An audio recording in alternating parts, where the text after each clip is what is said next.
You are listening to Claret and Blue, an Aston Villa podcast brought to you by Birmingham Live.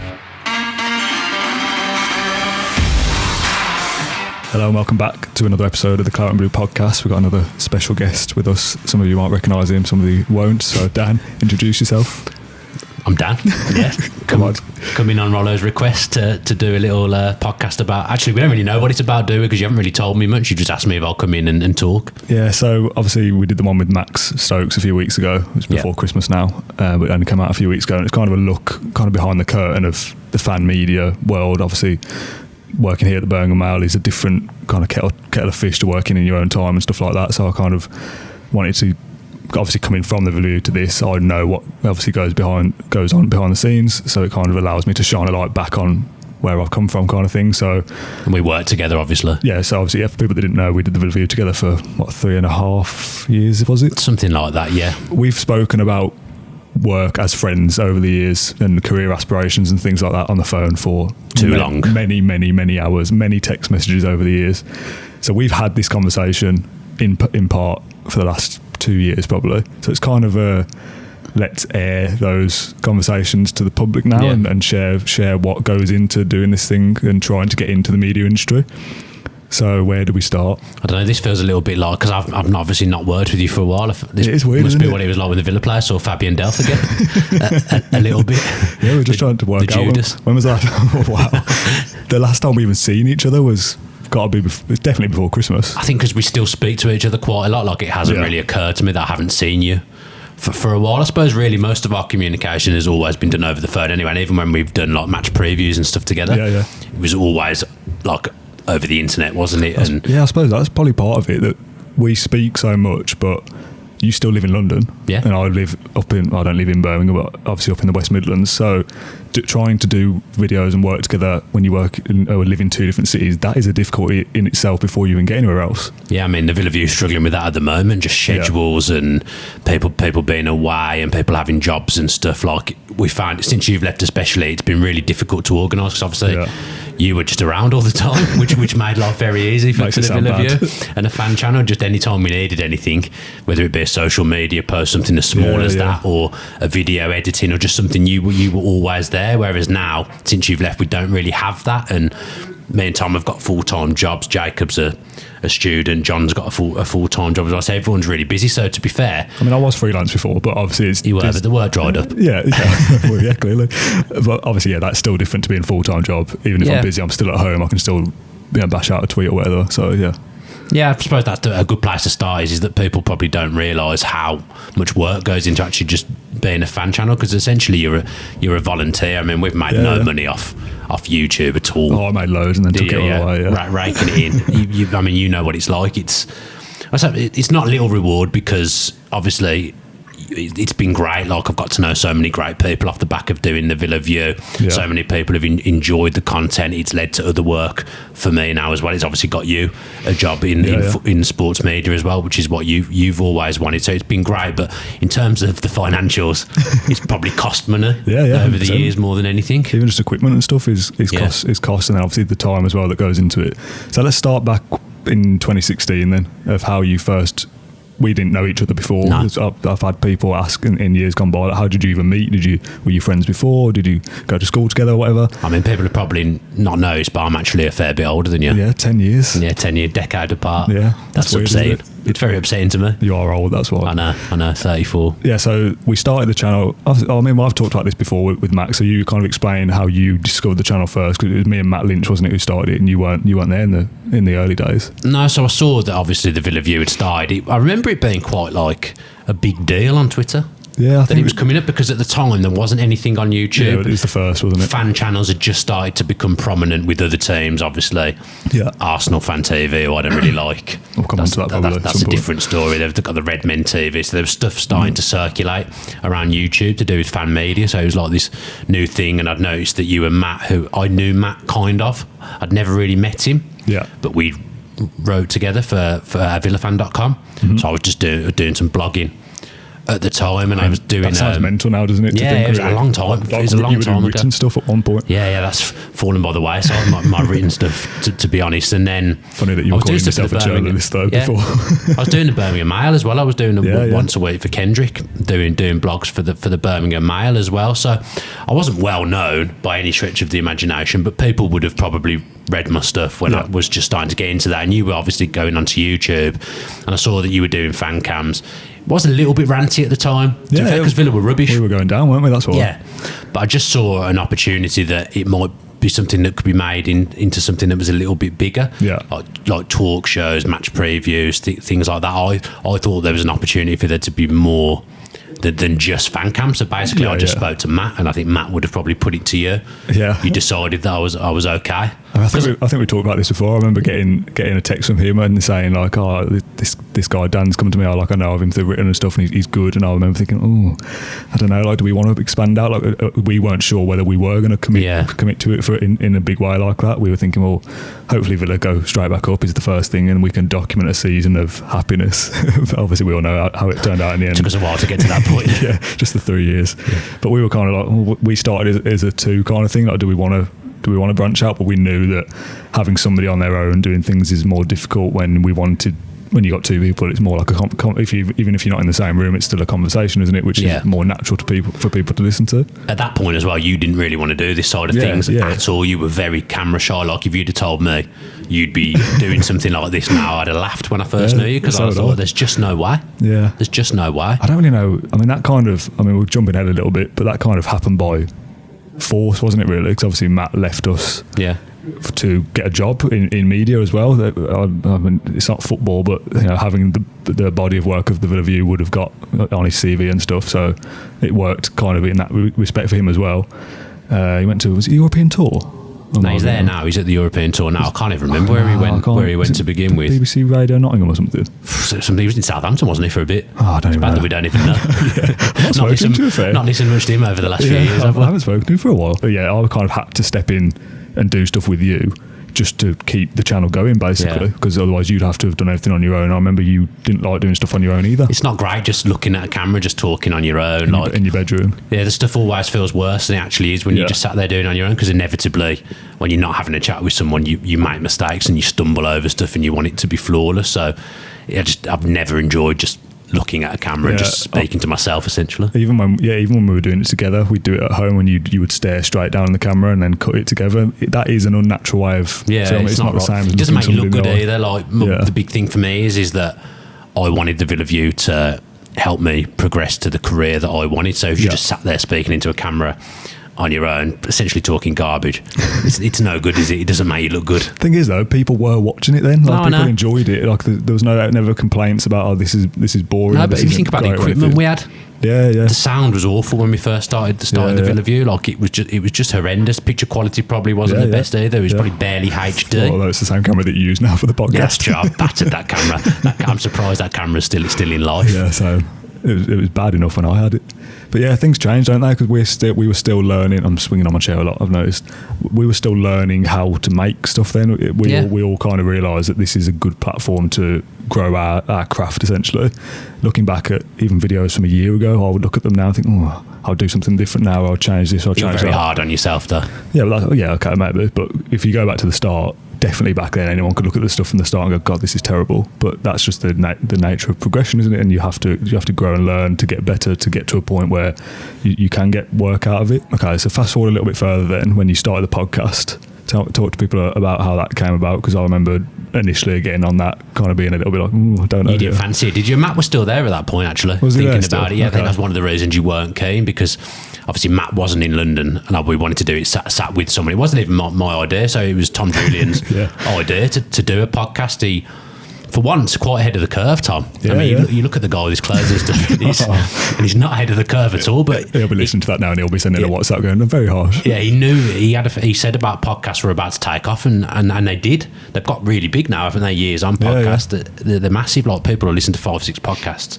a week now, and he thought there was a good opportunity for the Villa View to do a podcast. Again, I think it probably, by that point, we'd built up a bit of an audience. Yeah, So it was a benefit for him as well, because he wants to be a presenter. He wanted to hone his craft as well. So it gave him a chance to showcase his skills. And he's a very, very good presenter on the podcast. So you were a bit apprehensive about doing it, but because we could get the booth for free, we could get the setup for free, all the equipment was there, it was a bit of a no-brainer really. It was no risk. Pretty much all that equipment was a better standard of what we were actually using as well. So it made sense to do it. I think it's probably just a weird kind of personal defect that I've got. That it's a lack of control, isn't it? Like if I've done everything up until that point, then all of a sudden I'm going like, okay, you go and make an hour's worth of something, and I'm just sat at home waiting for it to come through. Yeah. I like to be, if it's my thing, to put air quotes around it, I like to kind of have every step of the process be involved with. You didn't like the lives either. There was a time when we used to do stuff live, and you didn't like that. You were dead against live. Yeah, I don't like it now. No, we've talked about doing live stuff. I don't like that lack of control in the other way. That it's not about what the content is. It's about like you look stupid. It makes you look amateur for like internet going off and stuff. Oh yeah, to be fair, Matt's internet was terrible as well when we used to do the live. Yeah. So like, he's still not rectified that now. He's been through about 4 different houses, and the internet has been terrible in all of them. I'm not going to talk about internet. Mine at home is awful as well. If we did it here at work, you'd plug in to routers and stuff, and we've got high-speed internet, so you wouldn't expect dropouts and stuff. But if you're doing it with 2 people sat in 2 parts of the country with bad internet, and there's people in the comments kind of saying, "Oh, this is rubbish" or whatever, I felt like we wanted to make it as professional as possible, and having like technical issues all the time makes you look a bit silly. So yeah, I just didn't like live stuff. I think if you look at the content over the years, and like you say, if you look back at what we first did compared to where it's at now, and when you just before you left and stuff, the video quality, the audio quality, what we were actually doing, it was of a professional standard. I think. Yeah, I agree. But people love the Villa View podcast for one. I don't think people come away and think, "Oh, I really enjoyed that match preview." Fan cams people enjoy as well, and obviously that's good because it gives people the chance, other than Tom and I, to voice their opinions as well. And that's what it originally was all about. It was about letting the fans get their viewpoint across at the very start. I would have liked to have done more and to do more of that with the Villa View. Yeah, get other people's opinions across, but just hasn't been feasible. I think people not being in me and Tom not being in Birmingham. Yes. I think that has been a massive downfall for the channel. Yeah, I think that stopped the channel perhaps being what it could have been. I think it would have been. I think it's been successful anyway in a lot of ways, but I think it could have been more successful if we were all in the same place. I think that's what's let it down over the years, and probably is still letting it down now. Yeah, because you think if we started in the very first instance of you being in London, and then Matt went to uni in Nottingham as well, I got that from. Yeah. So he was here with me at one point to begin with, and then he goes off to Nottingham, I think. So you've got like, I'm in Birmingham doing filming stuff, he's in Nottingham, you're in London, Tom's in London. It's like we're never ever going to get in the same room. Like we couldn't just, we sign a player and we can all come round to my house or whatever and do a video. Like we've got to do it over the internet, and everyone's got their own little life going on, and it's like we can never get it to sync up properly. As if we're all here and we all live near each other, it's 20 minutes on the train or whatever, and we jump and do it and go home again. So yeah, I think you're right, that's kind of been a hindrance, but then what can you do? It's a massive regret I have with it though. Really? Yeah, because I think if I was in Birmingham, or me and Tom were in Birmingham, everyone was in the same, or even if you were in London, for example. Because obviously I still make it to every home game. Living in London, I've kept my season ticket, I'm at some aways as well. I just think if all being in the same place would have been so much more beneficial, and it would have been more beneficial for other people that want to come in and give their opinion. We'd be able to, if we just had a little room like this, you'd be able to have guests in, like you've done with this podcast so far. So you've got someone like Ty, who's a big Villa fan, wants to talk and give his opinion. He's just a normal Villa fan, isn't he? Like me and you. But you get to be able to get those guests in, and I imagine over time you get different people to come in on your podcast and give opinions. And I just think that's what's let the Villa View down. Also, the other side of that is that this is my job now. Yeah. So no, I know that. It's still, as much as even if we lived in the same place, we've still only got a limited amount of time. That if you're at work from 9 to 5 o'clock, everything that you do is around a normal working life. I think people don't really realise that you'll be recording a podcast at 7:30 a.m. or you've stopped at work late and things like that. Stuff. Like, I don't know. I think there's two sides of it. I think internally, I think we probably didn't realise how much we were actually putting into it at one point. Like, I remember thinking, like, I'm spending a lot of time making this stuff, even when I was freelance. Yeah. And I don't think people that watch the stuff realise how much we put into it as well in terms of effort and stuff. So, I mean, we'll come on to like criticism and stuff after, but what do you think of the effort levels we put in? Or we're used to put in? I think, like you say, people don't always realise how much effort you put in. Like, I think a lot of people do. You get a lot of comments, a lot of people tweet and say, really, really appreciate that you go into the trouble of putting this out. I really enjoy it. And as long as people are enjoying it, then you want to do it. Yeah. Obviously, but sometimes occasionally, like recently, we've struggled. Like, Tom's job's very busy. My job's been busy. I've had other things going on as well. Tom's had other things. It's also a busy time of year going well. on. It's been difficult. Match previews have fallen by the wayside. Fan cams at times hasn't happened because the cameraman's been called into work. Yeah. And things like that. So it's been a struggle recently. It's been a struggle since you left. I was going to say, really. I mean, I don't want to be all like, oh, this is all about me. But what did you think it would be as difficult me going as it has been? What did you expect versus what it is? I think the problem is not only have you gone, there's been a lot of upheaval during that time. Yeah. Like Dolan has moved on as well. He didn't want to do it anymore. The Villa View, which I fully respect. You've then also got, like, I've had stuff going on. So, like, I've started another podcast, which has ruled out a certain amount of time. Like, ideally, I try and do them in the same night if we can. Tom's been like promoted at work, so he's a lot busier than he was, and it's just been harder to get schedules to align. So I think it's not just you leaving. Yeah. I think there's been accumulation of things at the same time that have hindered the channel really at the moment. When did you kind of realise this could be a good platform to show what I can do to try and get a career in media? So obviously you haven't got that career in media yet. You don't do media full time. That's the other thing. What is your full time job? Mate, no one wants to hear people about. Ask about it all the time. So I work at Sky, and I think most people will be aware I work at Sky and think, oh, that's in London. But good. it's just a normal job. Like, it's a great place to work. I've got a good job. I work with some great people, but fundamentally, it's not what I want to do for the rest of my life. Yeah. It's not where my interests lie. So I want to get into presenting in the media side of things as a full-time job.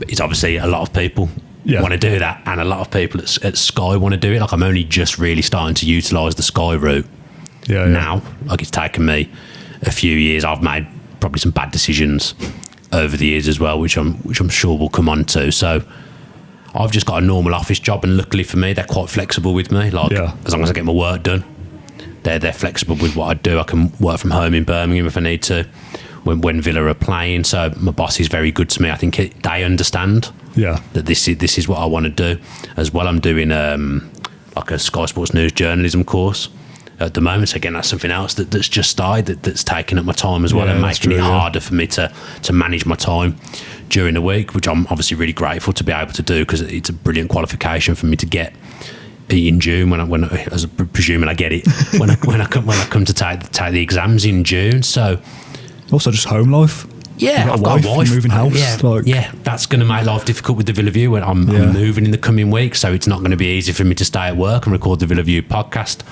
afterwards. And as I say, Tom's got some stuff going on with his work as well. And it sounds like I'm just sitting here making excuses, but essentially they're genuine excuses. Like, it has taken up a lot of time in my life, the Villa View, over the last 3.5-4 years, like untold time.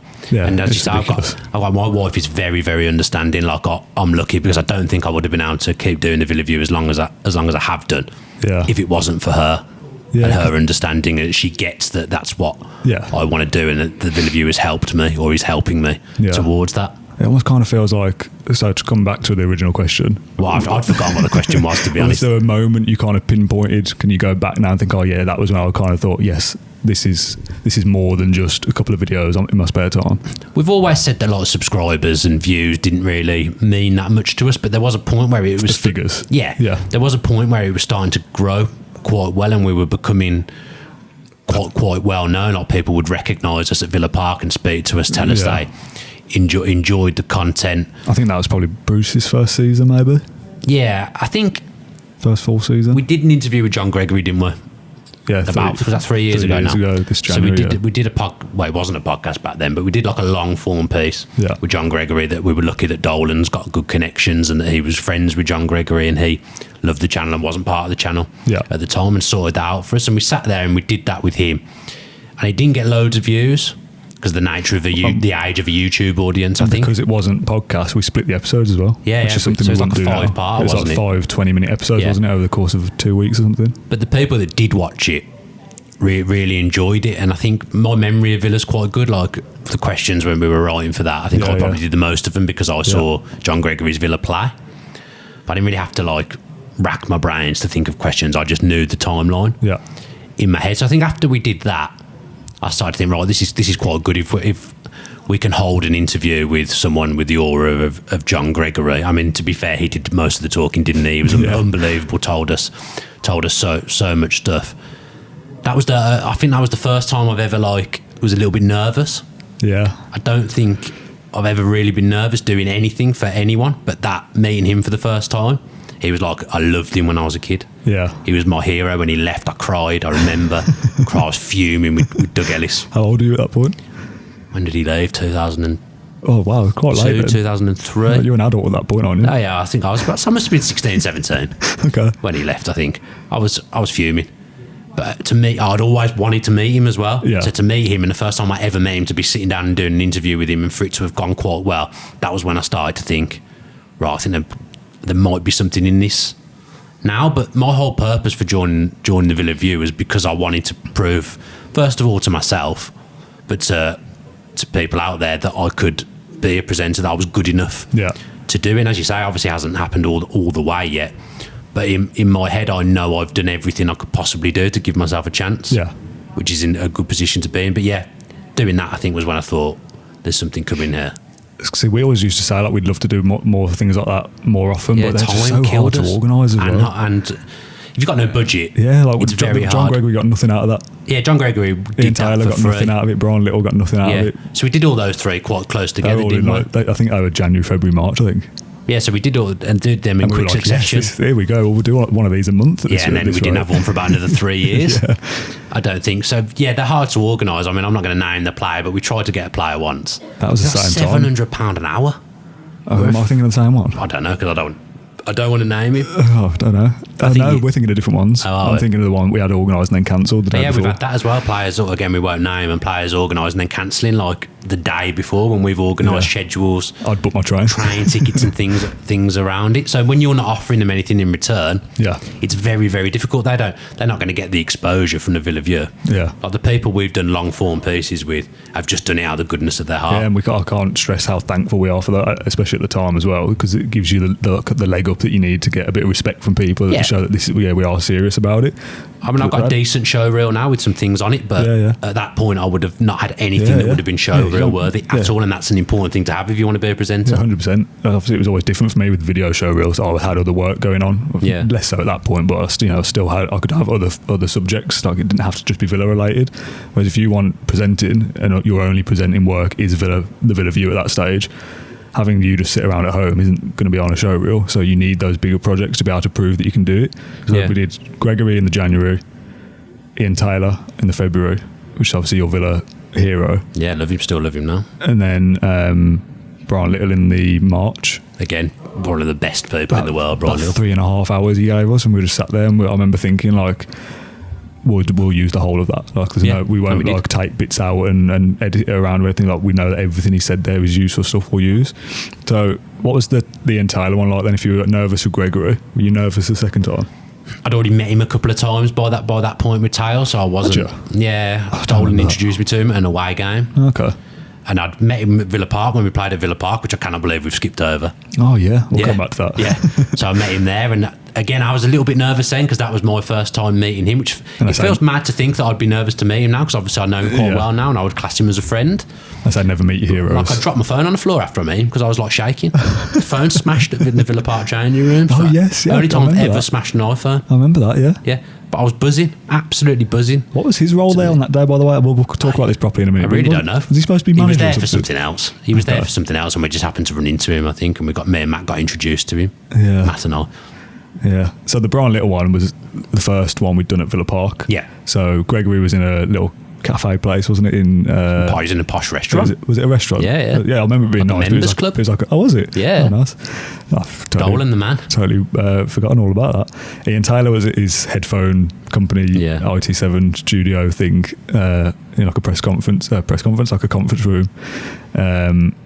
I remember like the setting up of those, and I remember being nervous for like, I need to get the those things are probably more nervy for you than they are for me. Because it's like, with tech stuff, things can go wrong. Like this microphone might be not working now, and you might not realise till after. But it's like if you lose something that's like, we could do this again as much as I won't want to.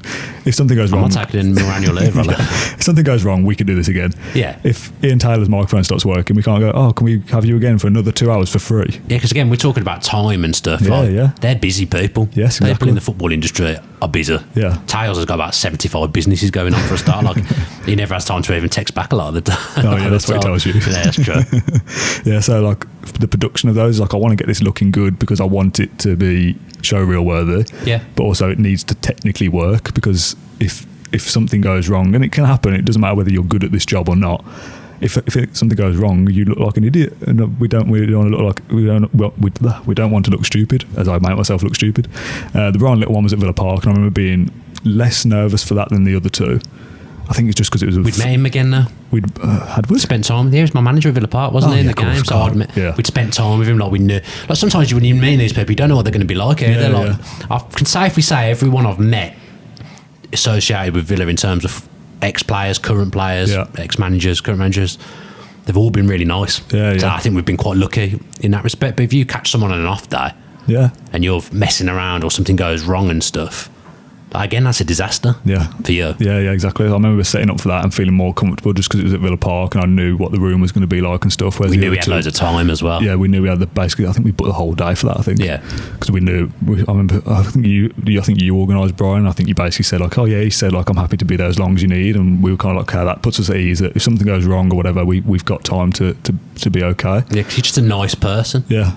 Genuinely nice person, and like apart from how they were as people, the stuff they gave us in terms of the content was good as well. Each of those, they all told us good stories. That I remember sending clips off to the Birmingham Mail to say like, look, here's a story that we've found, and being like, this is like a little bit of a moment now to we did this, and that was like the first time I felt like that, I think. A lot of Villa fans won't have seen it either, and without sounding arrogant, which I'm sure I'll get labelled at some point during this podcast, it's very difficult not to look a bit arrogant when you're just talking about yourself. Yeah, but this is what through a podcast. But I know that stuff was good because another thing, when we started the Villa View, we said that we wanted to make content that we would watch, because I think we're quite particular with what we watch, really. I always wanted to make stuff that you said that we want to watch, but also of a standard where people would look at it and think that looks like it wasn't made in as a hobby. Yeah. Like I want someone to watch something and think, oh, that was like not.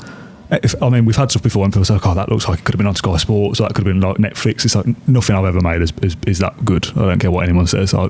That's just a different level. But that's what I want to kind of reach for, that someone thinks it looks better than you've made that in your own time. There's no point doing it if you're not going to aim for stuff like that, I don't think. So I'd watch those 3 interviews back now that you just mentioned as, yes, being good content, but I would watch them back now and go, oh yeah, but that camera angle's not right, or this isn't right, or the sound could be better. So I'm, like you said, I'm very critical of my own work, but that's because I want every next video to be the best one ever. Yeah, I think that's a good way to put it. What's the point? It's not for everyone, obviously. Yeah. I don't sit here and think, everyone should love what we do there, because there will be people that don't like it, can't get on board with it, and that's absolutely fine. I sit there and watch things that... There were people that we got 5 minutes into this and thought, I don't like those two blokes. Yeah, probably most people would have turned off already, Fine. I would imagine. But I like to think that like there'll be a lot of Villa fans that are like me, like you, who've got the same mentality with things. So I think I always thought a lot of what I would want to be us to record and film will cater for a lot of Villa fans, if that makes sense. Yeah. So let's go back to that 2016 Villa Park game. A lot of people spoke to us after that and still used to ask, is that going to happen again? Explain that whole situation, because it looked like we'd organised this event. That's what people thought, like we had the clout to get this event to go on, whereas in actual fact it was the other way around and we were asked to be there. We were just lucky, I think. What's the best way to get 22 Villa fans? I would just ask the Villa View, because at that point we had a decent relationship Yeah. with the club. It was at the start of the relationship, really, Yes, yeah. wasn't it? So we were lucky. I'd love to do that again. Yeah, we used to get people ask all the time, like, put that on again. It was out of our hands the first time. Yeah, there's like, it would never happen again. No. I don't think. It would never, ever happen again. Not now. Again, just at that point, to get that so early, I think I'd only been... It was 2016, so it was I'd the only year we been in like started. 3 or 4 months with the Villa View at that point. September, late September. Luckily, it was on the day after I got back from holiday as well. So, like, I landed that morning. Yeah. And was like, I've never been so scared. That was the first time we met in person as well. Yeah. No, it wasn't. We'd had a meeting before at Villa Park. Had we? Oh, yeah. Okay. But I've never been so like First time worried to shoot a video, then. about a flight getting delayed. Yes. It was hell. Obviously, I wanted to play Villa Park my whole life.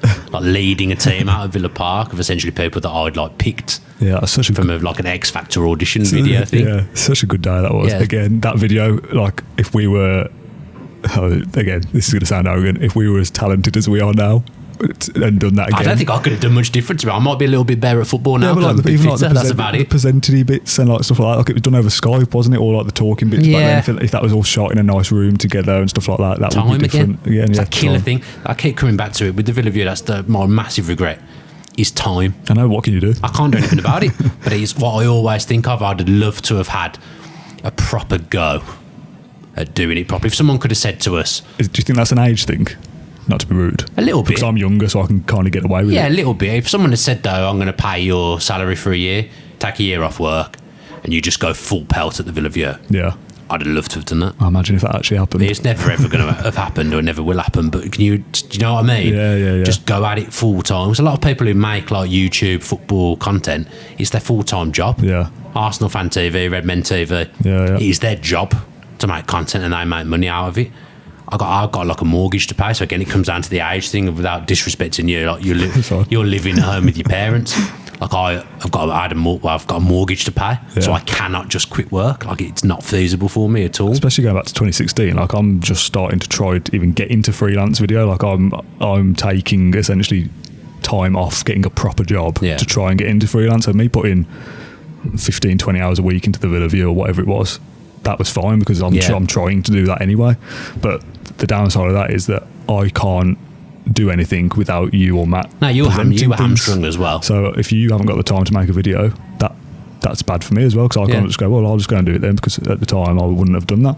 So it's all we're all kind of spinning plates together, aren't we? We can never quite get to line up in the way that we want. And it's worse now. Yeah. Busier. More things on. As you get older, more things going on. Yeah. Less people around to do stuff. Yes, I mean, we've been through quite a high turnover of people, really. Like, you think you started off me, you and Matt. You think what it is now. Yeah. Like basically, match previews have turned into just getting anyone I can to do a match preview. Initially, like I had a good run with Jazz. Yeah, Jazz being available, but again, she's not seen her for ages. She's got a full-time job. Yeah. So I can't. Our schedules matching is very rare now, so it's harder to pump stuff out.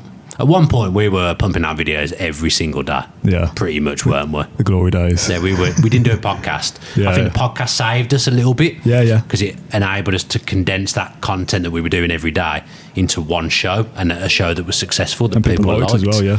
It made sense. We would have kind of whatever news would come out, we'd think, oh, well, so-and-so's just signed a contract, so we need to make a video on a video, yeah. T-Brew. The T-Brew. Let's talk about the T-Brew.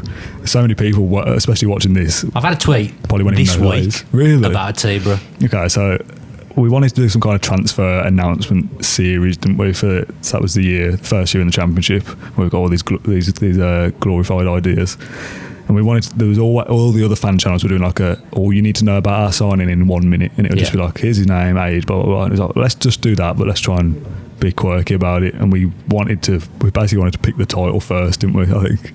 And we wanted a rhyme that rhymed with. I mean, this is going to make us sound horrendous, isn't it? Who thought of it? I feel like it was Matt. Yeah. It was Matt. It's easy to blame Matt when you've done it. Yeah, I think it was. Yeah, definitely Matt. So I remember. I think you can got those sites where you can put in a word and it tells you whatever rhymes with it. Yeah. I'm pretty sure Brew and View were on there, and it was the Villa View Tea Brew, and it was because you wanted it to be. While you drink a cup of tea, you find out about this player. That was basically the premise. It takes you about a minute to make a cup of tea. Give or I take. drink too, so that was another downfall for me with this video. But You had to fake. Carry on. I mean, you had to like fake it at the end. I made a horrific cup of tea. No one would ever want to come around mine for a cuppa. So it takes roughly a minute to make a cup of tea. So we'd film that process with all like different angles and stuff to jazz it up a bit, put a bit of music on, and we'd have a voiceover of a script of he's in this position, he's played this many games, whatever. And we did the first 2, I think, and it was like, oh yeah, this is okay. You took it in turns, didn't you? Each Yeah. signing was you did one, and then Matt would do Every one. time we signed someone, it was like praying that it wasn't my turn to do it. And then we signed like was it 8 or 9 boot players that year? Oh, mate, every transfer window we were signing like nearly Yeah, double exactly, figures of yeah, players, so exactly. it was becoming a joke doing it. I think we got to maybe something like Ross McCormack, like the 5th signing of the window, and I kind of felt like this has run its course now. The joke's Yeah, dead. Andrew would be like, "What are you doing?" But people loved it, man. But Andrew would be like come in. I usually finish before her, walking into the flat, and I'm there like filming myself, making a cup of tea, sticking pictures of Marlon Harewood on the fridge Yeah. and stuff like that. Like it's just silly. It is silly. It was silly, but people loved it It was a because it was joke. different, it's unique. It was a joke how many people like that, and then that summer ended, and then I remember saying to you, definitely, well, I'm not doing that again. Yeah, you didn't like it, did you? Because it wasn't I hated professional. it. No, it just made us look stupid. I thought it was too much of a gimmick. It was all right. I thought if we sign 3 players, we'll do it 3 times. In fact, we had to do it like 11 times, and it was always the same format. Like, how many times can you film that process of making a cup of tea different in the Yeah. same flat? Like, you and Matt lived in the same place for all those times. It's always going to look the same. I mean, people are going to think because I'm moving house, it might be a bit different now, but I'm not doing it again. Yeah, don't bring it Because back. for me as well, that's where I've got to suddenly set up multiple camera angles Yeah. and stuff like that, and that is not my strong point, Yeah, as you know. So if we were filming that together and I was filming Yeah, it, great, I'd do that it. would have looked better.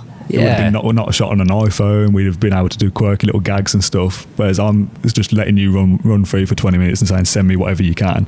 And you'd send things back in portrait rather than landscape Oh, and yeah, stuff I'm a like joke. that. And it's like, what can we do here? Like we're running off scraps and we signed so many players. And it's like, right, I'm not doing that again because we just look silly. But the The last one we did was Andre Moreira, and look how well that move turned out. See, obviously, Villa have signed a lot of players. They've done nothing. So Yeah. you're doing it for players that don't even turn out to be any good. Yeah, I think James Chester's the only one that was still there now, maybe. Yeah, maybe. Yeah, you're probably right. Yeah. Yeah. It was that summer, wasn't it? Yeah, yeah. When we did one. Yeah, so I remember when January came around and we did just like a chat thing, didn't we, when we signed Yeah, that players worked instead. well, that did. I Which was liked good. that. Like the You got views, good views. The views were good, and we'd sit down for maybe 15 minutes and say what we thought about the player. And from a content point of view, I was like, well, this adds more value to an audience rather than just going, he's 26, he's a striker, he's Yeah. 5'10" or whatever. From the perspective of people in the media industry looking at it, Yes. proves more than Yeah. whether this guy can film himself making a cup of tea. Exactly. But people are like, bring back the tea brew. I know, mate, Bring it still back, now, bring as I it say. back. And it was That's like, mad. I just fully took the blame and just said, look, I'm not doing it. Like, so I think, so that was 2016. So it's probably even then I realised that we need to be better than this to get where we want to be. So yeah, it's just weird, isn't it? But Looking someone back. said at one point that we're doing videos for the wrong reasons. Who said Like that? someone tweeted you once saying that to start a fan channel because you Oh, yeah, wanted this to is get when I got this job, because yeah. you wanted to get media work. Yeah, I spoke to this Is about wrong, Max, I but think. why is that wrong? I spoke to this about Max. I think it was when I'd put a series of tweets out when I got this job to Yeah. kind of look back on the Villa View, because that's a massive part of my life from 19 or 20 up until 23, 24. Like I've put a lot of work into that, and it was a high enough standard that somebody like Matt Kendrick here can go, obviously I've got other work as well, but I've created something there, and now we're trying to do a Villa thing here again. What worked before, does it work now? So I can't believe that, to be honest, it took you so long to get a job, yeah, same. in all honesty. There's one moment in particular that we'll come back to for that. Whereas I just kind of thought, I want to look back on the good moments that we've done, because we did some great, as much as we can complain about time and whatever, we've done some great things over the years. Oh yeah, the benefits far outweigh Yeah, any of the 100%. complaints that I can have about. Like we spent 40 time. minutes moaning here, but we'll talk No, we about the good haven't. times as well. It just, I don't think we've been moaning, and hopefully people don't take it as that way. You just want people to, Well, this is the kind of what it's like. the thought behind this podcast. I want to give people the insight that they don't see, because I've seen you in particular in the last few months when people say, "Where's the podcast? Where's this?" Yeah. and you'll say, "Look, I'm busy," and it's hard for you to get this across in a couple of tweets. But Which the only other some thing, people yeah, going to see. because the thing is, like, obviously, I want people to question where it is, because that means people like it, Yeah, and yeah, they yeah. want to watch it. That's a good thing. And as I say, ideally, we get the podcast done every week, and in the main we do. But just for the last couple of months, it just hasn't happened. Yeah, Yeah, it is difficult. But yeah, I'd done that series of tweets and said there was a moment in time which for me was the summer of 2017 where I was like, yeah, okay, this is now about trying to get a job. And I was, I think it was a couple of people replied saying like, that's like a bad attitude to have because it's a fan channel, like you should be doing it for the audience. And it's like, yeah, as much as there was no point after 2017 where I stopped putting effort in. No. If anything, I was working harder to make it better. Like probably all of our best videos come 2017 onwards, I would say, because we got more talented as time went on. We got better equipment, we had better ideas. So I was kind of like, well, yeah, I knew that I want to get a job in media, and this is the best way to showcase that. So of course I treat it in that way. Like I'm not going to kind of be ashamed to admit that I want to get work. Like I'm 22 years old, trying to get a career, trying to move out, buy a car. Like I need money. Like I need a job. Like freelance is only so good for so far at this part in your life because work is so inconsistent. If you're a freelancer in your 40s and you've got loads of contacts, yeah, you can do that and you can keep going. When you're trying to get contacts in the first place, if you've got 2 or 3 different clients you work for, you can't live off that for too long. Like I've probably got away with it just about as long as I could. Your parents have been very good to you. I have to pay to live at home. I know you do, but I think it's not that expensive, is it? Well, I'm not going to say the figures, but no, it's not that expensive. But I remember talking to you this summer and saying like, if things don't pick up soon, I'm going to have to get a normal job somewhere else. Like I'm going to have to get a retail job or an office job or something. It's me at that point though, like I think, well, yeah, that's what I've had to be doing for like... Yeah, I know. Another regret I have is I started doing this too late, really. Like YouTube wasn't really a big thing when I was your age, so... I don't think it even was. It never would... The idea to do a fan channel would have never come to me because it just wasn't a platform to do it you on. Went down the written route. Yeah, so like I'm like started blogging, I think in Lambert's second season, I think I started doing it. So even that's relatively late still. Yeah, so like I'm doing it thinking time's running out here for me to get myself noticed or show that I've got any talent at all here. Yeah, still 6 years later. And yeah, I'm still like, although I feel like I'm on the right track now actually. Yeah, I think in the last kind of 6 to 12 months you probably made the most progress. If we'd done this podcast 6 months ago, I'd have sat here. I probably wouldn't have even wanted to do it, to be honest. I wouldn't either. Because I'd have just thought, I don't want to talk about failing. Yeah, it's horrible, isn't it? Yeah, and that's another thing that drives me. Like, I don't want to fail at it. Like, I can sit here hand on heart, as I'm sure you can, and say, I know I've done everything I can to put myself in a position. Like, I've not turned anything down. Like, I've done everything that I physically can to do it. But if it doesn't happen, it's not because of me. Yeah. It might be because I'm not as good as I think I am, or something like that. But I've given it my best shot. Yeah. But if we'd have been here 6 months ago, like, I'd have said to you, I'm not on the right track. I actually don't really know where I'm going with this at the moment. Yeah. It's difficult, isn't it? Because for me, because we're in different points in our life, to have somebody 10 years older, it was always difficult for me to talk about work, freelance work. I'm like moaning about not having, because I'm still doing what I want to do. On the other side of that, I'm moaning to you about things, but I own my own property. I've got a decent job, a good place to work. So it works both ways, doesn't it? Really? Yeah, I suppose so. But yeah, there was definitely a point during the summer where I was like, this might not even happen now. Yeah, I was starting to get to that point. It does come around when you least expect it. Yeah, I know. Yeah, things like that do happen. Yeah. It's meant to be, isn't it? I suppose. But yeah, that back in 2017, I've spoke about this before. I don't think we spoke on the Villa View, but I spoke about it with Max. I had a job into at Villa, which obviously you know all this, for a video editor role. And I thought I was good enough to get it at the time. I mean, you absolutely were. Had my interview and thought, yeah, good, went well. Probably rung you after and said, yeah, I think that went okay. And then I got a call the week after saying he didn't get the job, and I was like, oh. And I got another call saying, but we might be able to offer you some freelance work. So I was like, okay, well, at least there's something to kind of hold on to. And it was with the ladies team at the time, but I did do a few bits with the men's team as well. I did one of Steve Bruce's press conference once, and it was live on Facebook, and that was like the first time, as you know, I hate live, so I hated doing it, but it all went okay. So that was kind of a time where I was like, right, well, I've got this job into, and I didn't get it, but I'm close. I think on the right track. Yeah, I think that's what I've always looked back on. Yeah. Am I on the right track? Yeah, I think I'm close. Yeah, and so I'll do freelance with Villa for the rest of the year. I'll put everything into the Villa View for the rest of the year. Maybe at the end of the season, maybe they'll need some extra staff if we get promoted. Maybe they'll need to hire more people. Maybe people will leave and I'll be in there. That's what I'm thinking. And 2018 comes around and Still nothing happens. And I know things change, and freelance is a difficult market anyway. I can relate to that as well, because obviously in 2017 I got given like a lot of Facebook Live show. Yeah. For Villa, working for Villa for a season, every home game with Ian Taylor every week with Tails. Absolutely, loved it. Probably one of the favourite times in my life. Yeah. So at that point, you look at it again and you think, I'm on the right the right track here. So again, you do that for a season, and the next season that's not there anymore. And I think you think kind of the reason you've been given for it not there isn't great. It's the same as you get down about it. You start to doubt things. Like, I've always wanted to just be on the right track, and I'd look at it season by season and think, well, am I doing more or better stuff than I was doing last season? And for a year or so, that was, no, I'm not. I've gone backwards, exactly, and that was what I couldn't deal with, going backwards. It is difficult, isn't it? Because, and at the same time, as much as we're both going through that essentially privately between ourselves and family and stuff like that, everyone else is kind of going, "You've made it, lads." Yeah, we still now. How good is that? You're on the club's payroll. And I didn't even get paid. Yeah, I did it for free. Madness, isn't it? Like, I again essentially volunteered because I knew I'm gonna do this because it's putting me on the right track. There'll be probably people watching it thinking, well, why don't you try another club? It's like, I did. I applied to. I didn't. I applied to so many jobs. I can't do it. It's different for you because you're having to talk about the club, so you need to know something. You know stuff about Villa naturally. I applied for probably 100 different jobs over the last few years and didn't get anywhere.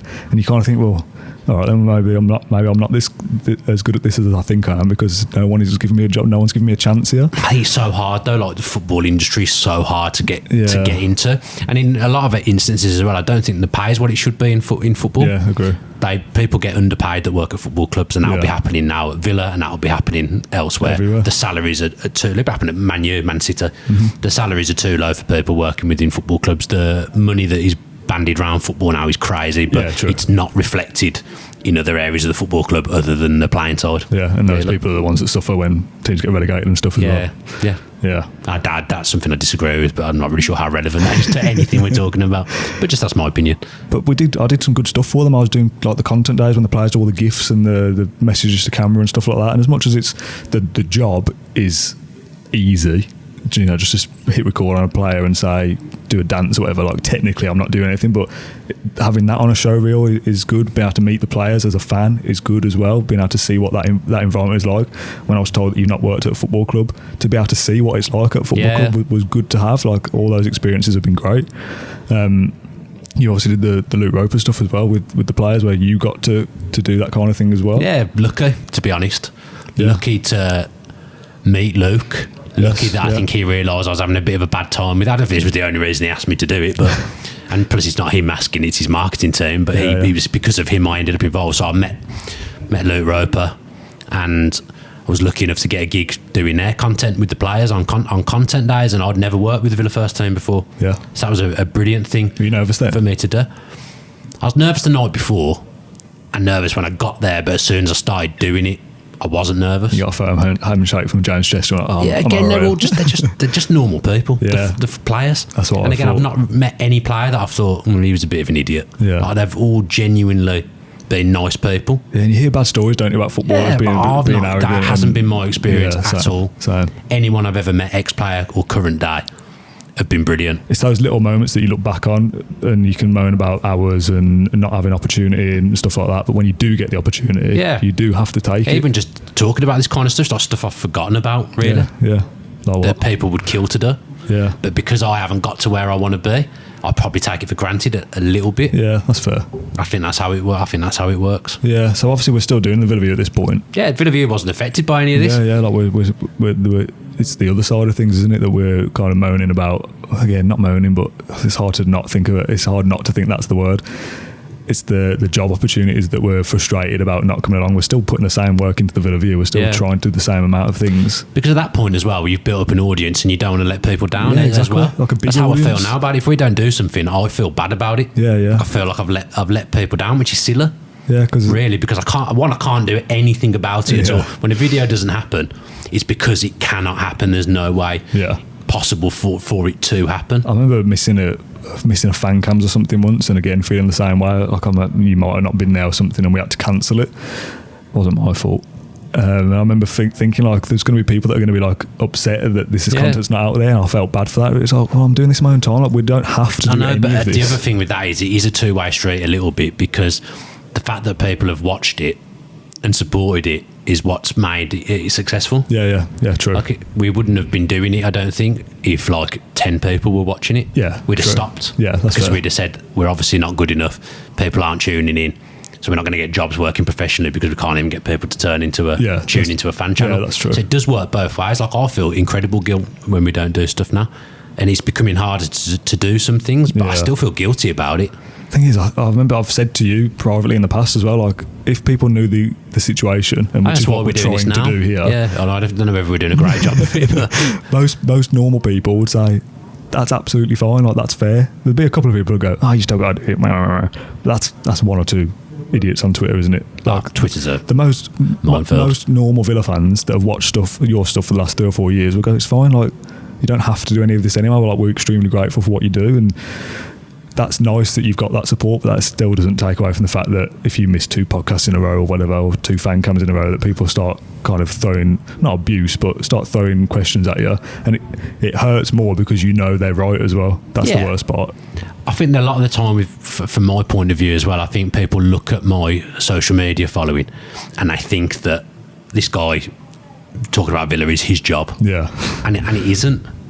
But it comes across like it is, and I can see why people do think that. Like, a lot of people won't know that I've just got a normal 9 to 5 job as well, and that I fit in the stuff I do with Villa around that. Like, people wouldn't realise that, because on the face of it, you look at the social media following, and you just bragging. I'm not bragging, but I'll have more of a following than people that are doing it for a living. Yeah, true. And our social media is not everything, obviously. Me for a start. Yeah, but people will just look at that and they would just assume. Yeah. And I find that tough. I find that difficult to deal with. Yeah, I was going to say, like, how do you feel about when people come and say you've made it and things like that? I've had people, and I try and reply to messages. Whenever I get a message, people asking me for advice and stuff, I'll always, if I've seen it, I will reply to it. Yeah, I remember saying that years ago. Because I used to be the person sending messages asking for advice. Because I haven't got to where I want to be, I think it's crazy that people even would come to me. But you have achieved enough. You've achieved more than people that haven't. But also, like, the ultimate thing for me is I am not doing this as a full-time job. Yeah. So until I do that, I will always think of myself as not a failure, but I will think I failed until I do that. Yeah. That's just the mindset that I have with it. If people say, Dan, you probably know someone at the club who can help me with this, I always try and help every single time. Like, Tails will not thank me for telling this story at all, but if, like, I think someone asked me for a video message once of Tails for someone's birthday. Is that the video that you sent me that one time? Yeah. It's just like lighting on the and I message him and he does it. Yeah. But, like, even that's just a little thing that I can do to just help someone, do something nice for someone, and that's what I want to do. Like, I want to help Villa fans. Yeah, exactly. Like, I love Villa fans. I am a Villa fan. Because people will come to us and think that we've got some kind of, and less so me now, I'm working here, but before, and even less so because they'd usually come to you. But you get a DM saying, like, oh, my auntie's coming over in a few weeks, like, can you help get us tickets or whatever? Yeah, I get that all the time. It's like, well, I can't really do anything, but I know a guy's email who might be able to help. But that's helpful to people. Yeah, exactly. So, it's like using, again, I say because I don't think I've made it at all or anything like that, but you're using your contacts and something that you've progressed in to help people. Yeah. And that's what I've always wanted to do, and to help Villa fans. Yeah. Because I've been that person and I am that person. Yeah, exactly. Yeah.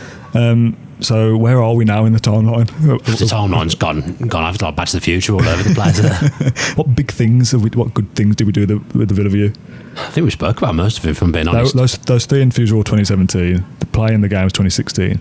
Nothing really happened in 2018 that I can remember off the top of my head. It was a bit of a quiet year. Again, it came down to we had the kit launch Unibet Bodymore Heath thing. Which was... I bore people too much. Yeah. Right. 2018 was the year when I thought I'm going backwards there. Okay. I'm not progressing.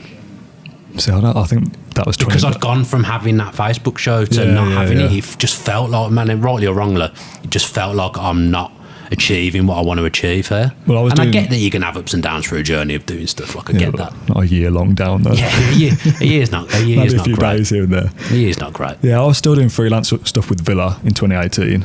It was less, but I was still doing it, whereas you just weren't doing anything at all. But at the same time, I'm still doing a Villa View, and I'm still people are taking note of what you're doing and people are enjoying it. Yeah. At a personal level, maybe a year of just doing a Villa View, maybe I got better. Yeah. In some ways, doing a podcast every week, like I now feel capable enough to do a professional podcast, and I wouldn't be able to do that had I not done the Villa View podcast, for example. Yeah, true. 2019, you've got two standout moments, I think. But you should say as well, throughout the whole time we were doing the Villa View, Villa are garbage. Yes, yeah. Until 2019, really. Yeah, that doesn't help. We've had to talk about a lot of misery. A lot of rubbish players. Yeah, a lot of terrible things happening to the club. Doing like a signing announcement video for somebody, you just think, oh, who is this guy? Yeah. And many of them barely even go on to play double figures of games for the club. Yeah, it's been difficult because, like I said at the beginning, about 4 hours ago, I thought when we went down into the Championship, we'll probably come straight back up.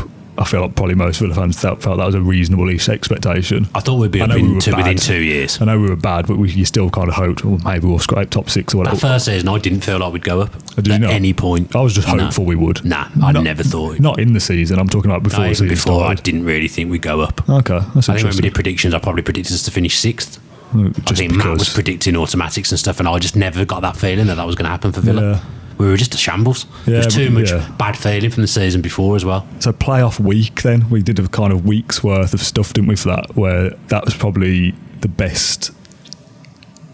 is it? Yeah, that's probably the best set of content that we did. I think so, to the highest standard. And it's kind of consistent. Here's a video every day kind of thing. There's a big game coming up. Obviously, we know that if we go big here, like this can do well.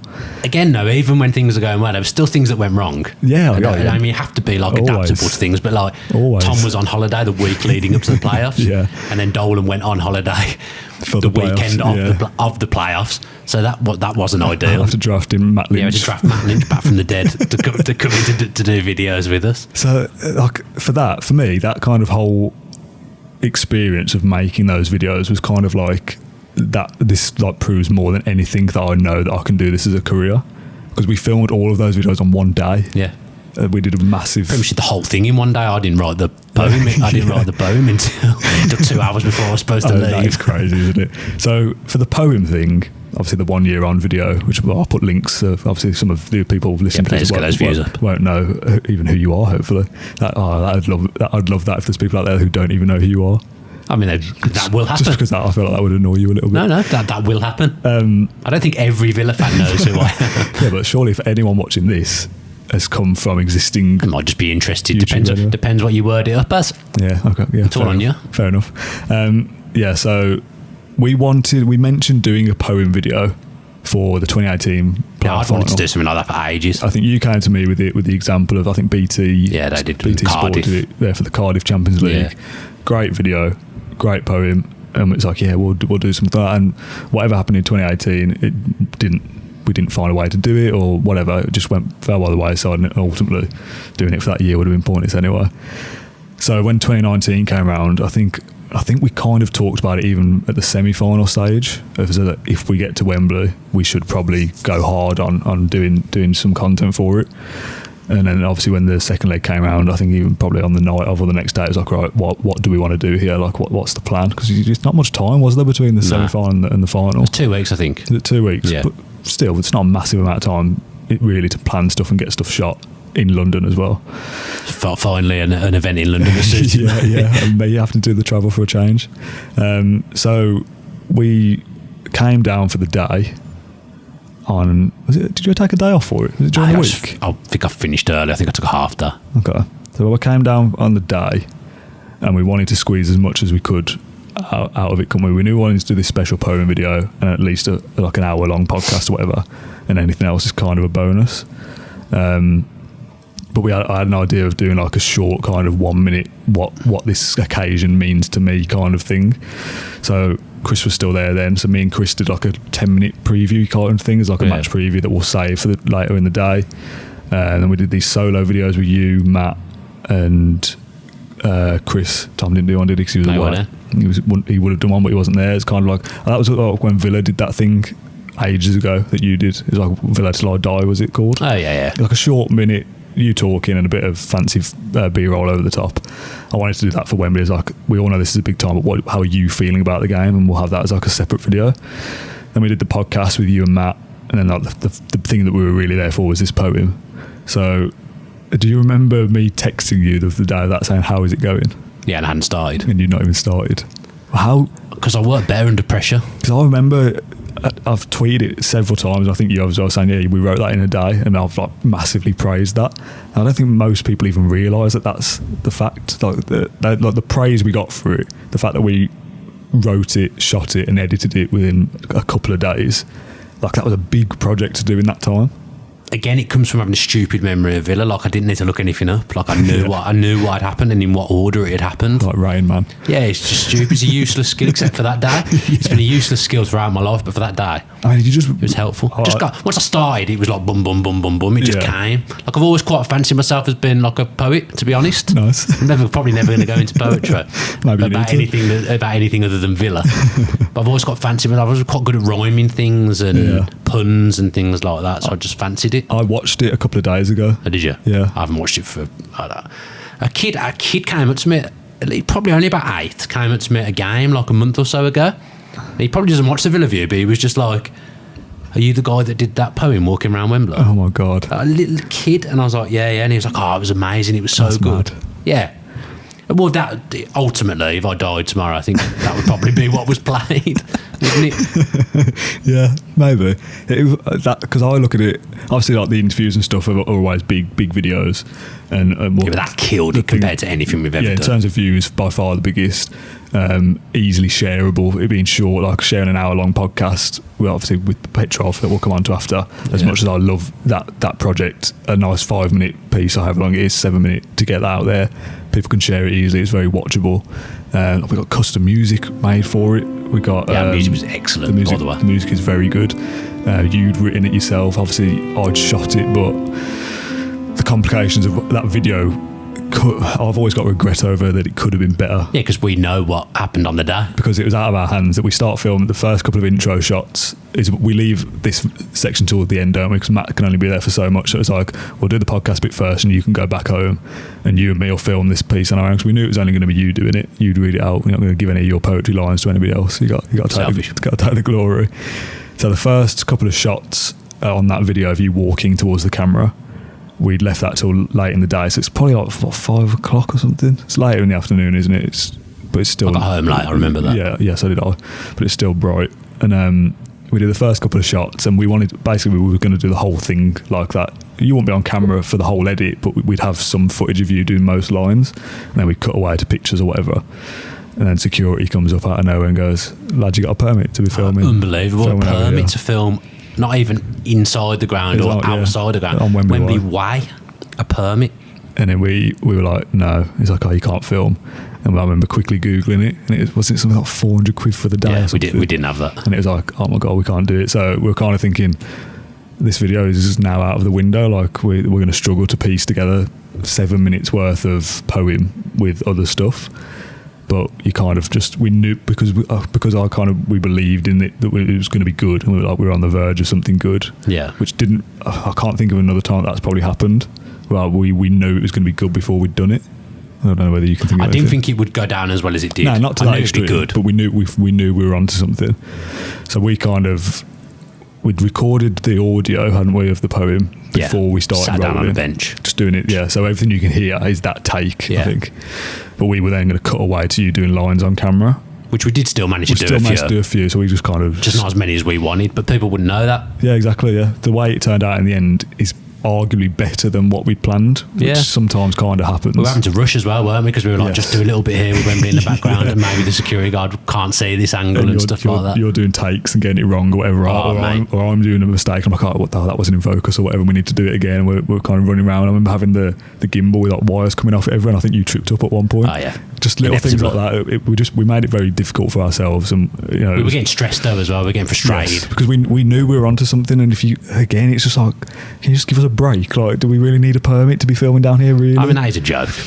So as it got darker and it got quieter, and it's still light, but there's a few shots in there where it is starting to get dark. And but in a way, that works still because you wanted it to be like a journey. Yeah, true. Yeah, from light to dark, it's still that, isn't it? Yeah, nice. Thanks. You saved that. I think if you kind of want to pinpoint the best video we made, I think that probably is the one.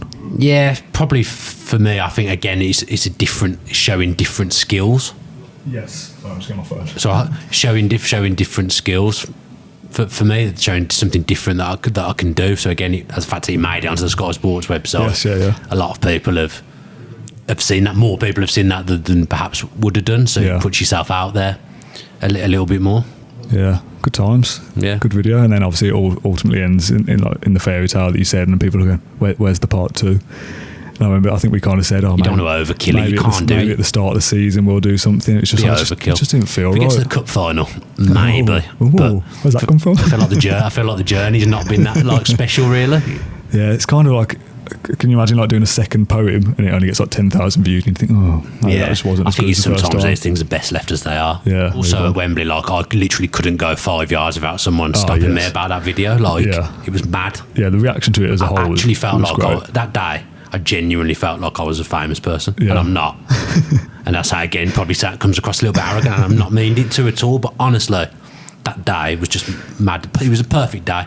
Villa won. Yeah.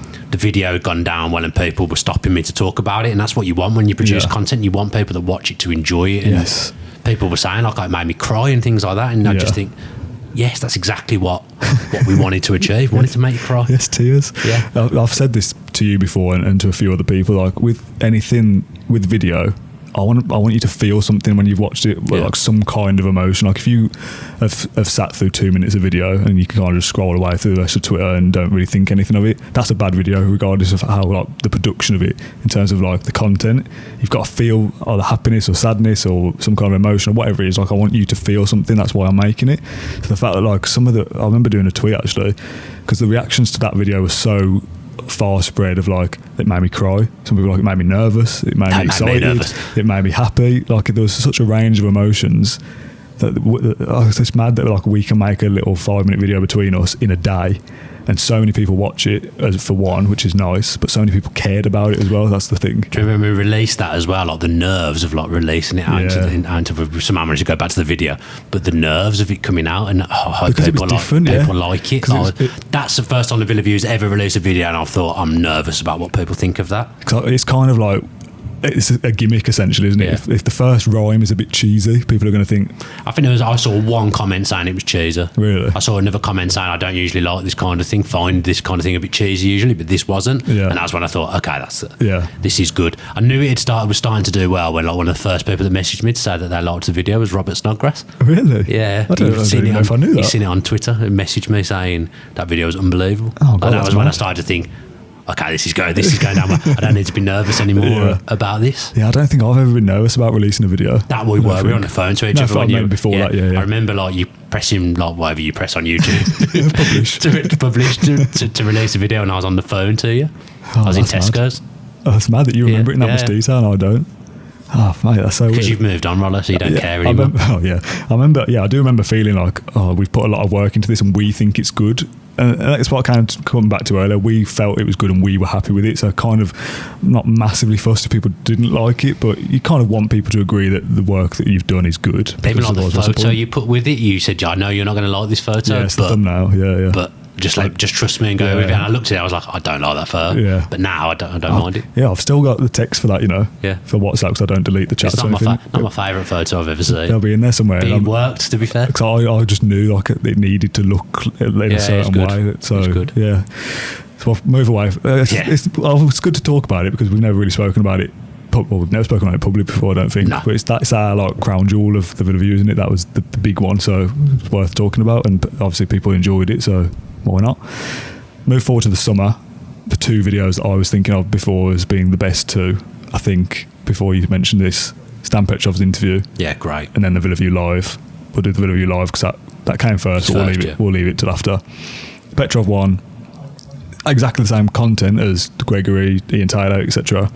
But that felt different to me. It felt like, as much as back then, No, actually, that isn't true. Because back then, I didn't feel like I know what I'm doing. As much as like I can wing it through and I know how I want it to look, there's still those nerves of, oh, if things go wrong here, like I'm going to look stupid. With Petrov, I knew exactly what I wanted. And I knew how I would do it.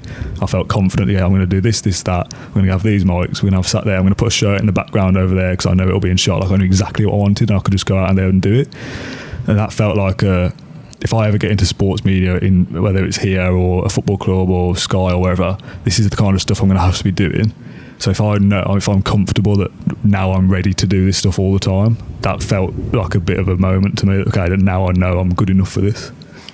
Yeah, a little bit the same, because content's the same. It's still an interview with the next player and stuff, but because he's a more recent player, more people watch it because he's more recent. Again, the nature of an audience on YouTube, more people who watch YouTube are going to remember Petrov than they will Ian Taylor. Yeah, for me, Ian Taylor's like the pinnacle, but for most people, he's a big name. He's a big name in the world of football, Petrov, and obviously his story as well. You know, he's got a great story. The fact that he spent 2 hours with us and we did a 2-hour podcast with him. Tom and I didn't have any notes. For that either, we just did it. So I felt that showed, again, it shows a bit of progression. Like I wouldn't have been able to do that 2 years ago. Just sit there and just do an interview 3 years ago. with or whatever, with no notes whatsoever, just going through a timeline. With Petrov. And when we'd finished it as well, he said that was class. That was like a great interview. And when he said that, I was like, oh my God. Like that, it must have been good then. Like it must have been good if he felt like that was a really good interview and he enjoyed doing it. And I felt like because of the way it was, he opened up a little bit. And I think for me, Tom and myself as well, certainly from the last time I did something like that, felt like I managed it better. I remember picking up new skills. Yes, which is what you want to see. You want to see that development, don't you? I remember us talking about how we were going to kind of handle the hard part of his story and having to talk about the leukemia. And we kind of almost said we don't want it to be about that. We don't want to bring him in for 2 hours. He just opened up so much.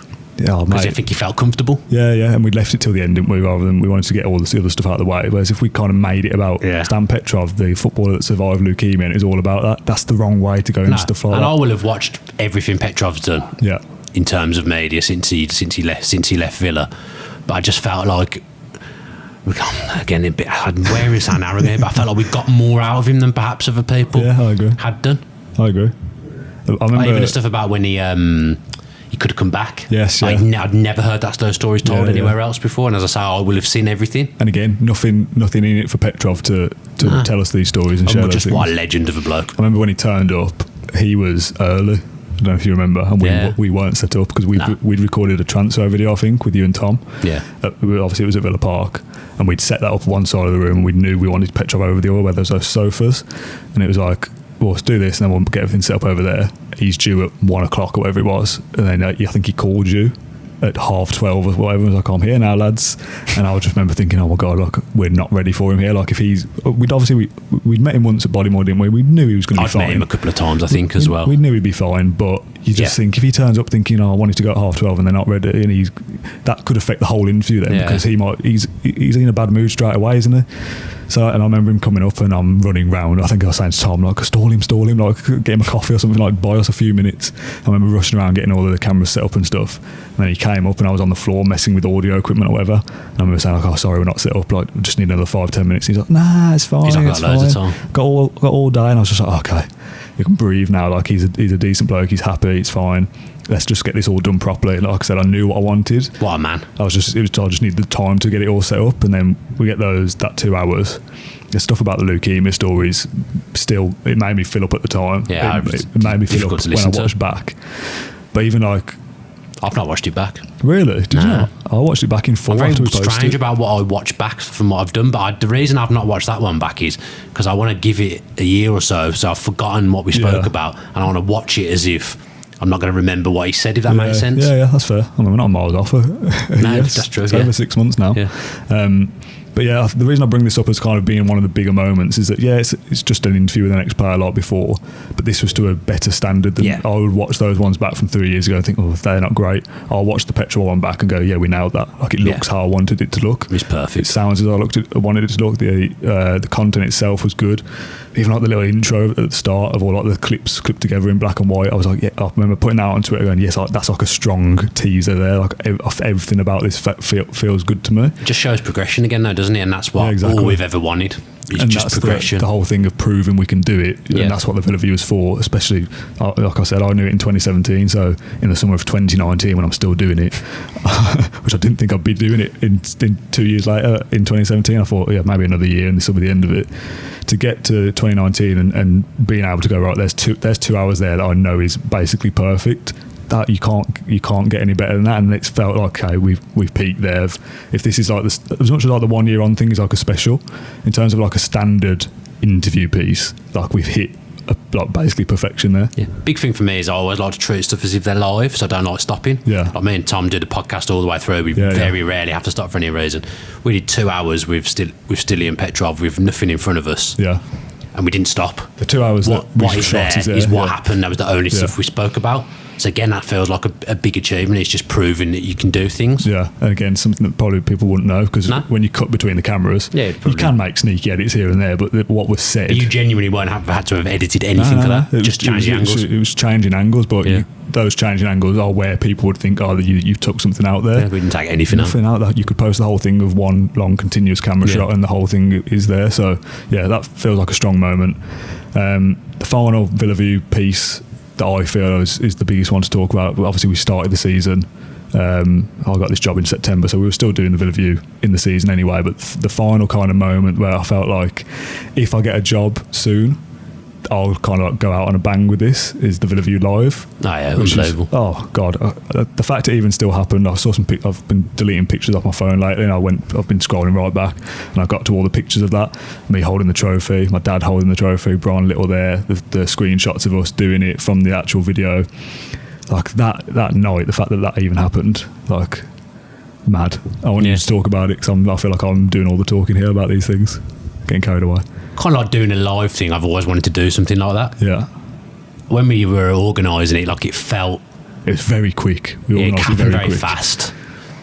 Weren't necessarily ready for it when it came round again. You were running around just as it was about to start. The picture of me holding the trophy in the reception, my hair's all like curled down here, so I'm just sweating.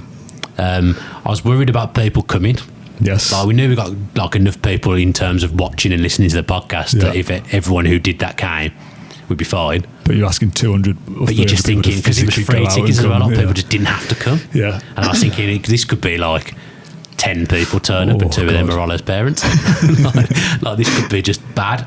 And we made no money for the foundation, which is what it was all about. We wanted to make some money for the Villa Foundation. Yeah, we wanted to put on Alzheimer's Society as well. We wanted to put on like a show for like a live podcast for people that listen to the podcast every week, and we wanted to have a little bit of a party to celebrate Villa going up. Yeah, and really, again, it all went perfectly. Really, yeah. There's a few technical difficulties that were out of our control, but those things everything that we wanted happened. Yeah.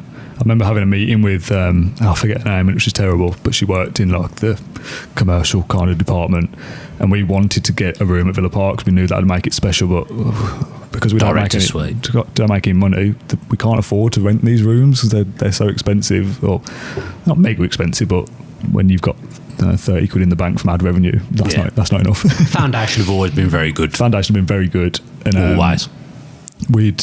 So I had this meeting with them and said, look, we want to do this as a charity event for the foundation. We've got this idea. The woman didn't even know what the Villa View was really, so I'm having to explain like what we are, and I think we can get X amount of people. And she went away and came back and said, we've got your room rent free for the night, security fees all kind of costed up, we'll cover it. I think they would have done well out the bar. They made good money off the bar, to be fair. But it was kind of, that came with its own pressure of like what you said, if this doesn't go well now, like we're going to look a bit silly. Like, remember to get like Brian Little came as well. Yes, yeah. And we had asked for the playoff final trophy, which again, mental that even happened. Getting to walk in with the trophy as a surprise as well. The people that turned up didn't know that was going to happen. No. And we only really knew ourselves on the day. Because of Mick. Mick Dale, absolute hero. But the fact that like, and I don't want to say that we had the run of Villa Park, but that's the only way I can think to phrase it. Quite trusted. Is that we were basically left to our own devices. I was in there from 2:00 in the afternoon, just getting things ready, testing audio equipment that failed at like. And also the thing with that is that we'd said to arrive at like 6 or something, didn't we, on the invitations, and then like the first people arrived at like 5:00. And I was like, as much as I'm grateful for people even actually turning up, we just weren't ready, were we? We were still testing. I remember saying to them, like, you're just gonna have to kind of sit around for a bit because there's no bar staff here yet, and Like I was in my tracksuit or something. I think like I wasn't even dressed or anything. You ain't like, got your jazzy shirt on. I got my jazzy shirt on. So yeah, that stressed me out big time. Then the audio equipment starts failing, and I'm running around. I'm literally sweating buckets trying to organise everything. I've got people coming up to me going, "Oh, where's the book, the raffle book for the raffle?" And I was like, "Oh my god, I haven't got one." To be fair, you had a lot on you for that I event. remember James Rushton, ironically, having to run to the Tesco to buy one. He's always been your whipping boy, James Rushton. I love it. He has always been there. I absolutely love it. And he came back with this raffle book, and I was like, okay, that's one less thing to think about. Because like as much as we were making a video and we wanted to make sure that was right, we knew that more people would watch the video than that were there, obviously. But the people that were there would get more out of it. Yeah, like it had to be special for them. Like so, there was so much pressure, and the fact that the content is like once we were all set up and going, I trusted you guys to film the podcast and have the content, and that'll all be fine. I had to interview Brian Little for 20 odd minutes or whatever, and that'd be fine. But like all the prep to get the charity auction ready and stuff like that, and all the items ready, and all the printouts and the tickets and the email exchanges and the phone calls, like it was so much work. And it would all been, I think we arranged it on, was it January? It wouldn't have been January. June 20th or something, and then the event was July 15th or whatever it was. Like, yeah, it was like it was like 3 weeks or something. So the fact that we managed to pull it off and it'd be good, and everyone there came up and said absolutely loved it. Like that was so good. Like that meant so much. And we raised 2,600, I think it was, for the foundation, 50-50. People were very generous. And Alzheimer's Society. The raffle, like going back and thinking about it, I haven't watched this back. The raffle element of that night, the auction. Sorry, Tom was unbelievable. Tom was excellent for that. It was so good. Being there in the room for that was so good. But yeah, everything about that went perfectly, and it's kind of like, again, that felt like a moment that like not only have we been, you know, we can do our little thing off camera as a trio or however many it is, and you know, put a video out there on the internet. It's kind of good that we've managed to like do an actual event and 200 people have physically bothered to turn up to see us. Like that's so special.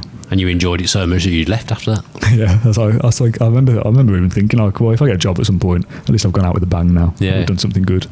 And obviously the Dementia Cafe, which I saw about a couple of days ago.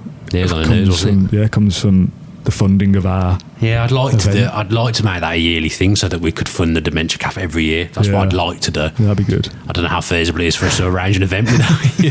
We can't even arrange fan cams without you. Just you and Tom sat at Villa Park going, oh, hello everyone. Oh no. Yeah, imagine that. Yeah, so yeah, it's special. The fact that like and that's what we want, isn't it? It's, as much as we are in this for trying to get a career and stuff, if you can do good things along the way, then that's what it's all massive. About. Making fans happy, and even that, just providing videos for them is, you know, there's people out there where the podcast coming up once a week might be the best part of their day that day. If you're in America and stuff, abroad, that's why a lot of people listen to the podcast to feel connected to the club, coming from local people. Listen, I know I don't live local, but local people, local accent at least. Local accent. You want to hear a Brummie accent? You go onto YouTube, don't you? Yeah, it's mad. I think we've probably maybe sometimes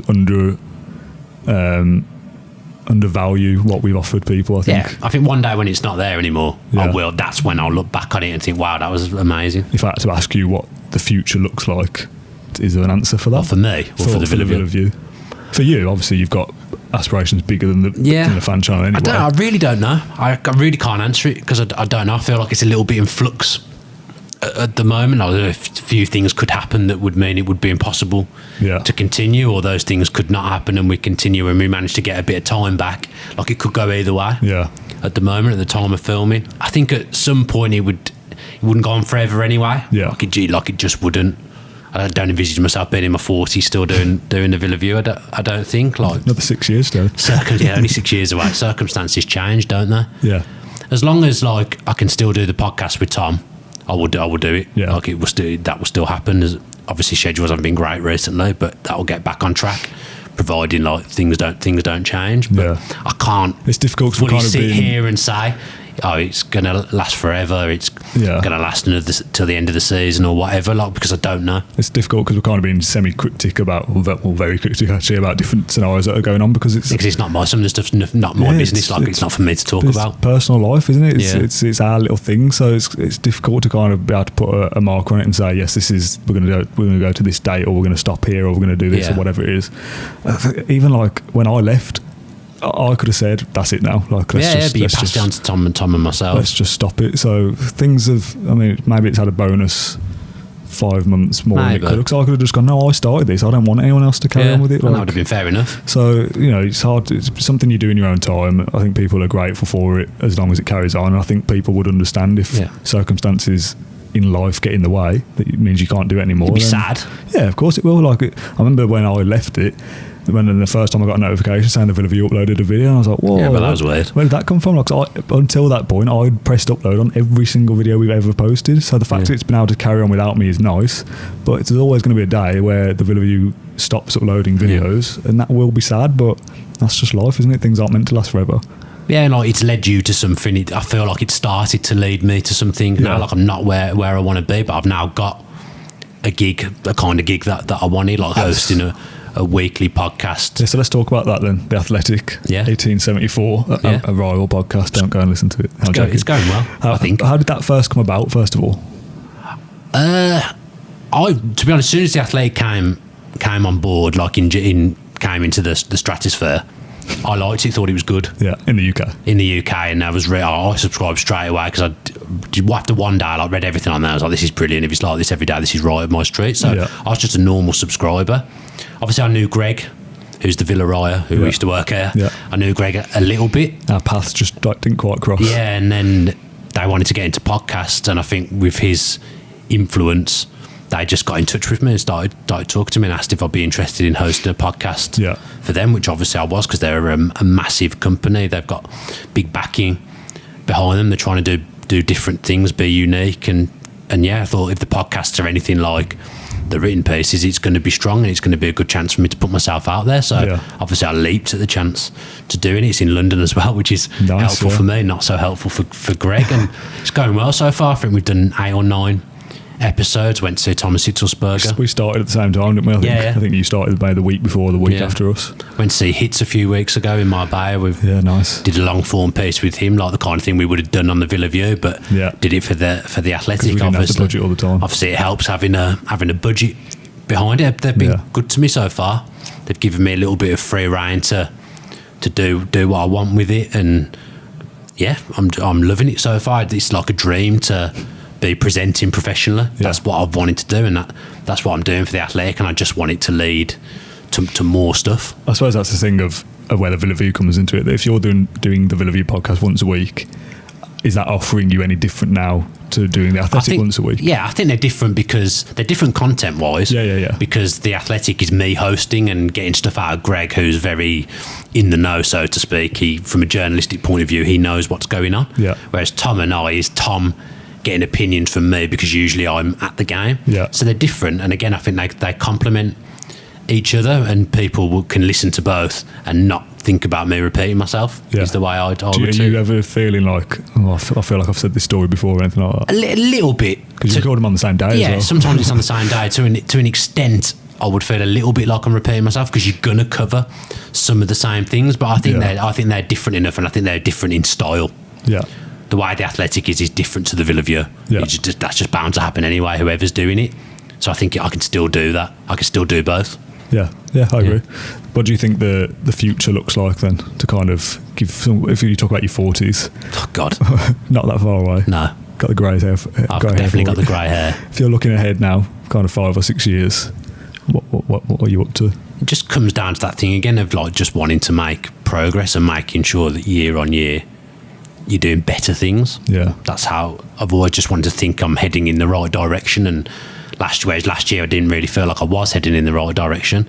This year, so far, and towards the end of 2019, I feel like I am on the right track, and things are starting to crop up now. Yeah, it's strange, isn't it, when you kind of look at the back end of 2019, that we kind of both started to get somewhere. Well, I remember when you got a Birmingham gig and you left the Villa View, you said something to me about like, just hang in there, like it will happen. You were like, I know it's easy for me to say now, and I've been negative for the last few months, but when I thought it wasn't going to happen, it happened. It was the same for me. Like, I was thinking, nothing's going on here, and then suddenly from nowhere, an opportunity arises. That's the thing. So I always felt like if I was ever going to get a break somewhere, it's probably going to be with Villa, because I've probably thought the same. I've got experience doing it. I'm already doing Villa-related content. Yeah, I thought the same. I know some people there. I've done stuff for them before. If a job comes up, I'll have a half decent chance at it. When that felt like, okay, I'm probably not going to get anywhere with Villa now, I was kind of like, the world kind of ends now, because if I can't even get in at Villa, how else am I going to get anywhere else? And you kind of feel like this might be the end of it here. Like I said to you, I'm not going to have to get a proper job now. It comes back to regrets again now. Like, I know I was too focused on trying to just get in at Villa and nowhere else. Yeah. Whereas now I'm not in that mindset anymore, and things are starting to happen because I've broadened my horizons of what I'm trying to do. And I suppose everything that has happened for a reason. If certain things had happened in different ways that I wanted at the time, wouldn't necessarily have ended up at the Athletic. I mean, I might be better off. I'll never know, but I think in the end things always kind of work out for the best. Yeah, it's just So I started here in September. Started this podcast in November. You started off with the Athletic just around the same time. You knew it was. First one was in December, I think. Yeah, you kind of had. I knew it was coming. You knew it was coming, kind of thing. And now we kind of both start 2020 as, hopefully, not obviously not together because we're not working in the same place, but hopefully now this is where we kind of go, right, this is where we both kick on now, hopefully. I just want to get to the point where I can focus on presenting as my career. Yeah.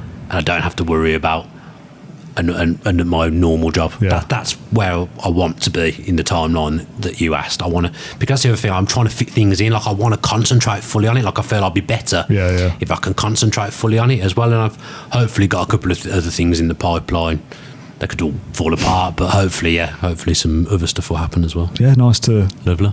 Have a chat about things. We, like I said at the start, we've had this kind of conversation with obviously more detail and less secrecy for the last year or so, on and off. Lots of phone calls. Even if no one listens to it, I feel like it's been good to go over. I feel like now when somebody gives you some criticism, you can just link them this video and just say, just go and watch this. Yeah. Grateful for everything that you've got to so far, but not quite satisfied yet. As I say, I'll never be satisfied until I'm being a presenter as a full-time job. Mm-hmm. In a way, I think that's a good thing, because it shows a bit of drive, and I think I've also shown that I'll work hard to get to where I want to be, and I will. There's not many things I've worked hard at in my life, but I can safely say that this is one of the things, and I really want it, because I want to do a job that I enjoy doing. I say surely that's what everyone wants. Yeah.